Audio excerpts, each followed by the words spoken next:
off the drop.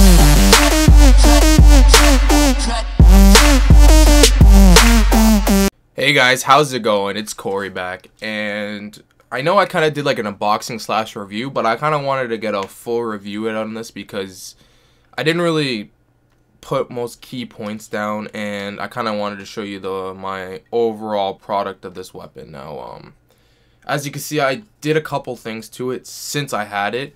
I did put a red dot sight and a riser on. I'll get to that later in the video, just to speak on why I did that, and just to basically improve. I wouldn't say improve because the gun's already good enough. Just improve like the way I play, because yeah. But yeah, this video is just basically try to be a full review on basically everything on the gun. Go through head to toe, front to back, however you want to say it, on the gun and how it goes and how it shoots. Now, basically, I just want to start off with, this is the CQC style. It's the M17 CQC. It's the cheaper one of the other two.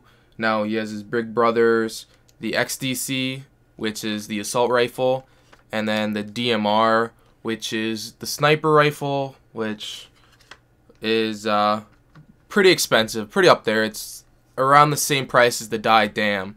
Now this one is really light. I would say probably really light on the other guns, but the stock, I would say with the tank, it makes it the heaviest, so it's kind of like leaning on the back. As you can see, it just wants to go in the back, but there's no problems with that. Now I think I'm just gonna start with the construction. Now it's a polymer composite for the body. It's not a full steel body, which is not going to make it very heavy or very light. It is a very light gun, so that makes it really nice. The shroud is I'm pretty sure it's more polymer, but the other pieces are steel. Like the grip, that's actually, no, it's not. But yeah, the rails are nice. Everything's really nice. There's nothing to this will not break. It's very sturdy. It feels very sturdy in the hands. You won't go on the field and have anything to complain about saying it's gonna break.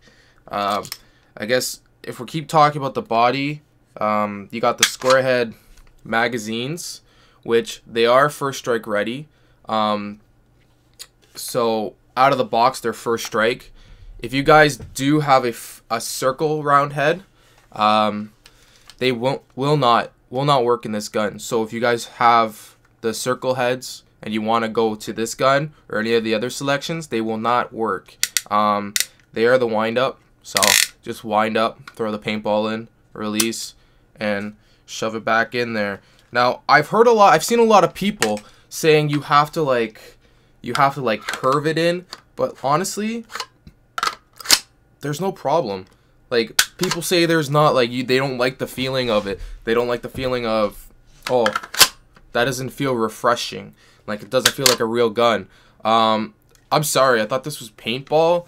Like, yeah, I know the realism, we want that and all that fun stuff, but to be honest, I went from hopper to mag fed, and it feels refreshing to me. It just feels refreshing to have a magazine in my hand and shove it in there.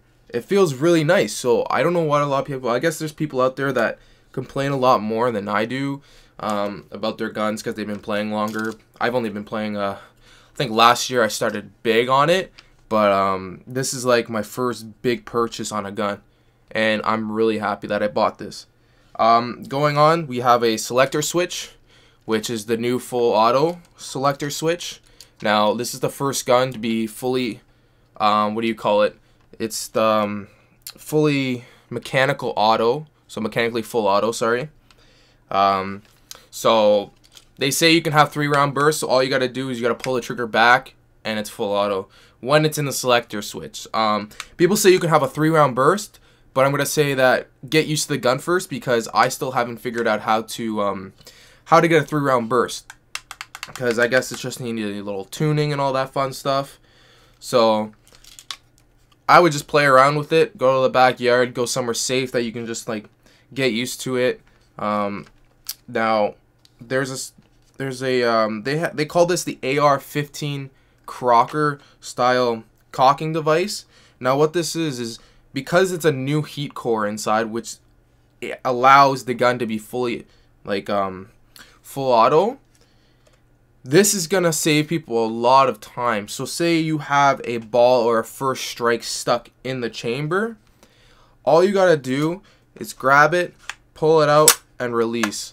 And basically, Milsig says that it will solve any issues when you have any ball stuck inside, any problems that will basically it's just gonna reset the pin inside the heat core, and then allow you to shoot, because that will be a lot really helpful. Sorry, to not having to take apart the gun. And taking apart the gun, there's a 2-pin right here. There's 2 pins right here, and they say that's all you gotta do.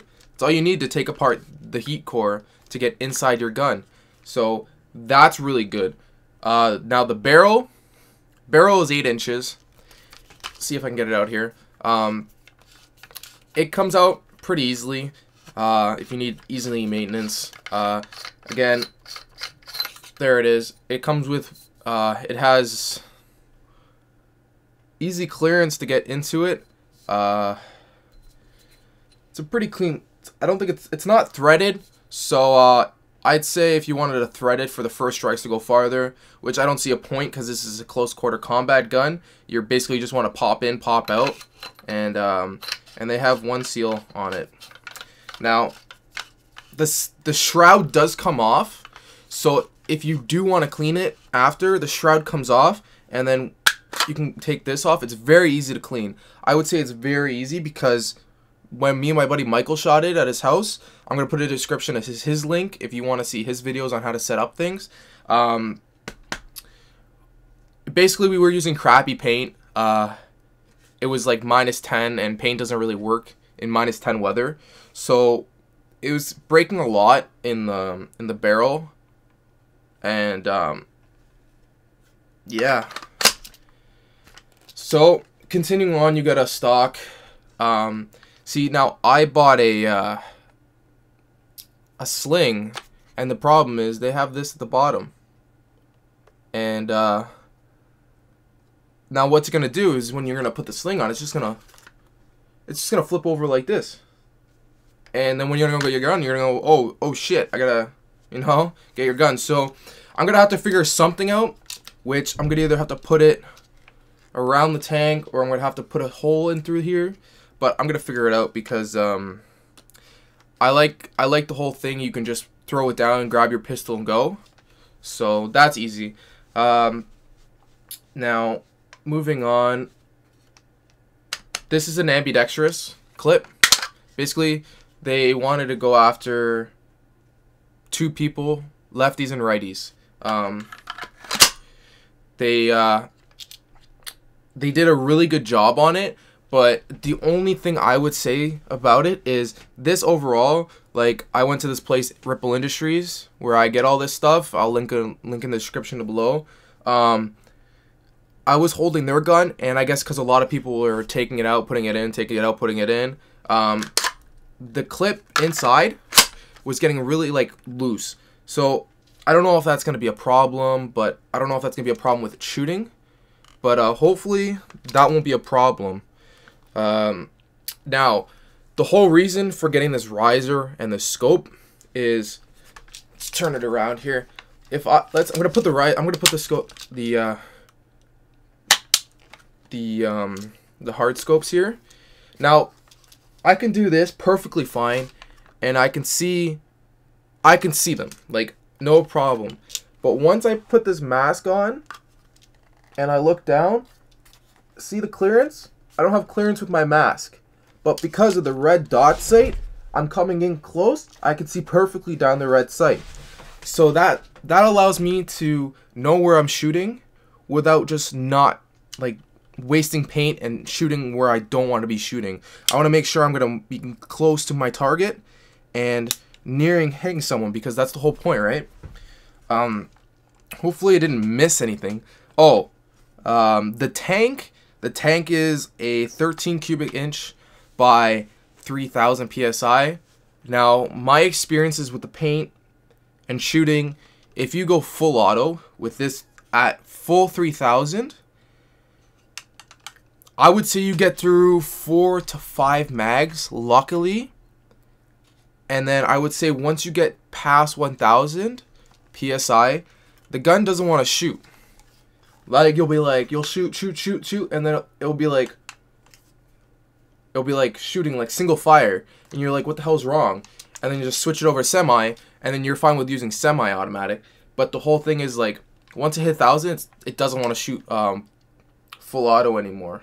It's like, so I would suggest, if you're going to like a big game and you're going to be suppressing a lot and all that fun stuff, I would say getting a customizable stock that has a airline system going into it, so you can have a bigger tank on your back, so you can shoot a lot more.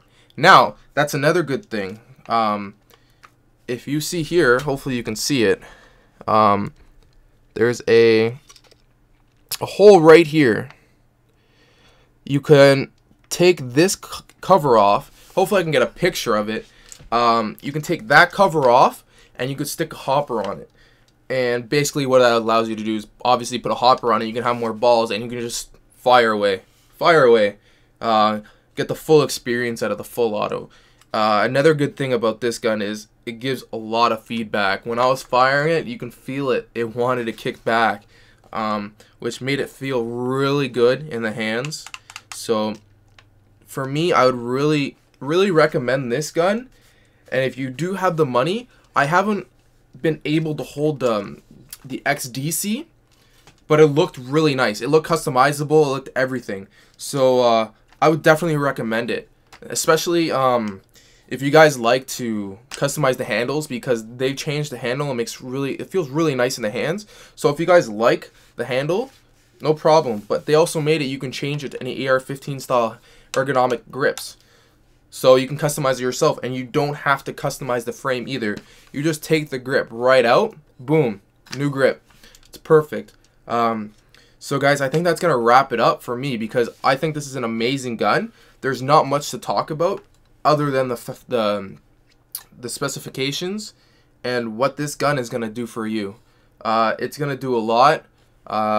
Just get really good paint, have patience with it, get used to it, and you're going to love it, because I do. So guys, thank you for watching. Hopefully I can get some pictures up with my red dot sight and everything. I'm going to put everything in the link. I'm going to link in the description below where I got it, where I got the red dot, what kind of red dot it was, and hopefully you guys like this video. Alright guys, peace.